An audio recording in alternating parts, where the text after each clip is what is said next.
Բավականին երկար ժամանակ Հայաստանի վարչապետը բարձր մակարդակով, ընդհանրապես բարձրագույն մակարդակով այդ չի եղել Լեհաստան եւ կարծում եմ այս այցը մի նոր փուլի ազդարարում եւ արձանագրում է մեր երկկողմ հարաբերություններում, բայց ինձ համար պարոն Տուսկ առանձնակի պատիվ է հրավեր ստանալ ձեր կողմից եւ նման ջերմ ընդունելության արժանանալ ձեր կողմից այսօր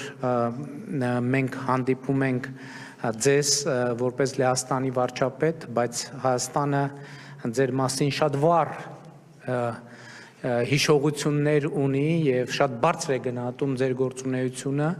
Եվրամիության խորհրդի նախագահի պաշտոնում, որովհետև Հայաստանը միշտ զգացել է ձեր աջակցությունը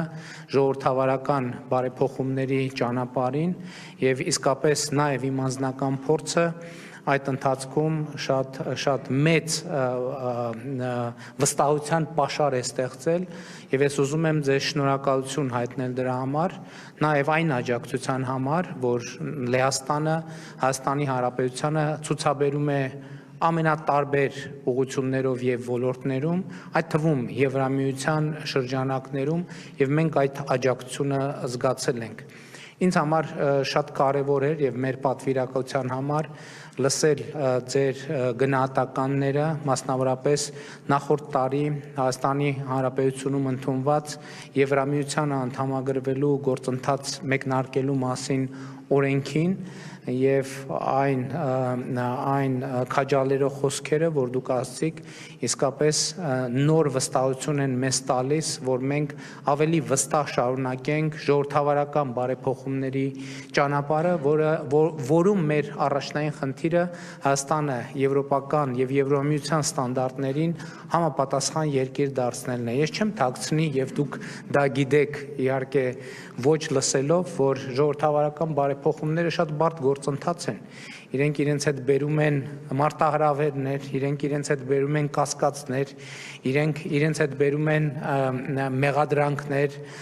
եւ մանավանդ այսօրվա աշխարհում երբեմն ընդունված է կամ նույնիսկ փորձ է արվում ստեղծել տպավորություն, թե ժողովրդավարական երկիր նշանակում է լինել թույլ երկիր, ժողովրդավարական երկիր նշանակում է ի վիճակի չլինել ապահովել եւ պաշտպանել սեփական անվտանգությունը եւ ես կարծում եմ, որ Լեհաստանը այդ առումով շատ վառ օրինակ է, թե ինչպես կարող է ժողովրդավարությունը զուգակցվել ուժեղ անվտանգային համակարգի, ուժեղ տնտեսության հետ եւ իհարկե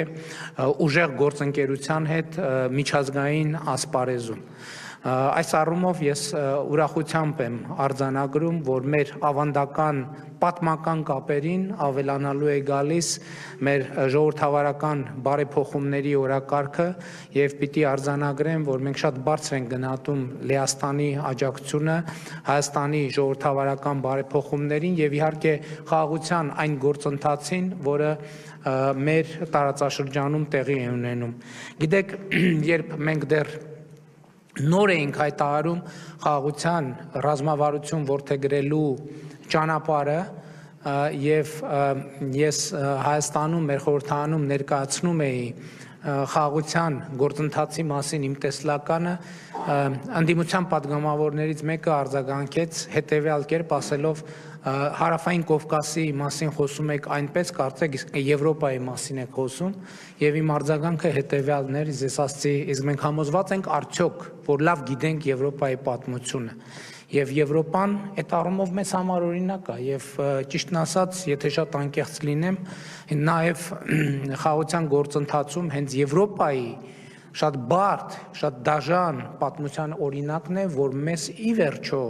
բերել են համոզման, որ ինչպես դուք նշեցիք, խաղաղությունը իսկապես ամենակարևորն է, որովհետև միշտ էլ կան փաստարկներ ընդդեմ խաղաղության, բայց շատ կարևոր է ունենալ եւ կարողանալ հենվել այն փաստարկների վրա, որոնք ի ցույց են դնում խաղաղության անայլընտրանք լինելը, ժողովրդավարության անայլընտրանք լինելը եւ ազատության անայլընտրանք լինելը եւ ազատության այն ճանապարհը, որ Լեհաստանը անցել է եւ ժողովրդավարական հասարակության կառուցման այս գործընթացը իհարկե մեզ համար օրինակելի է։ Կրկին թույլ տվեք շնորհակալություն հայտնել ջերմ ընդունելության համար եւ իհարկե մեծ հաճույքով ձեզ սպասում եմ մայիսին Եվրոպական քաղաքական համայնքի Երևանյան գագաթաժողովին։